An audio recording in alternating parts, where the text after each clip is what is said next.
যে কোনো চাকরির ক্ষেত্রে তার কাছের লোকে চাকরি দিয়ে থাকে, যেখানে সেই ব্যক্তি অযোগ্য হতে পারে। প্রতিপক্ষ বন্ধুরা, এবার বলি, দুর্নীতি নিশ্চয়ই শুধুমাত্র নৈতিক শিক্ষার অভাবে হয় না। মাননীয় সভাপতি, আমার প্রতিপক্ষ বন্ধুরা যদি বারবার নৈতিক শিক্ষার অভাবকে দায় করে যান, আমাকে বলতে হবে চোখ থাকিত অন্ধ যারা আলোর দুনিয়ায় সিন্ধু সহ্য বিষ পায়, অমৃত নাশ পায়।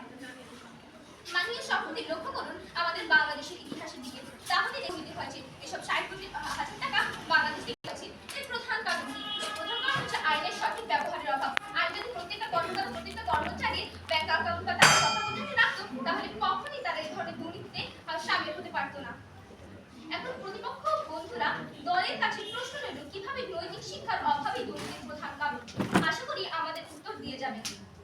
মাথার উপর জাদু, বাঁশবাগানের মাথার উপর চাঁদ উঠেছে ওই, চাঁদ তো রইল চাঁদের জায়গায়, বাসটা গেল কই। বাসগুলো গেছে রাজশাহী মেডিকেল কলেজ তৈরিতে রডের পরিবর্তে ব্যবহার করা হয়েছে বাঁশ। তাদের অত্যাধিক লোভের কারণে তারা রডের শত শত কোটি টাকা আত্মসাৎ করে বাঁশ ব্যবহার করেছে দেশের মুমূর্ষু রোগীদের চিকিৎসা ক্ষেত্রে। আর যারা এসব বাঁশ দিয়ে বিল্ডিংটা তৈরি করেছে, তারা ছিল খুবই দারিদ্র, তারা ছিল দিনমজুর না। দুর্নীতি দেখেও তারা প্রতিবাদ করতে পারেনি, দুর্নীতিতে সামিল হয়েছে, কারণ তাদের ছিল আর্থিক অসচ্ছলতা, দারিদ্রতার কারণে তারাও দুর্নীতিতে সামিল হয়েছে।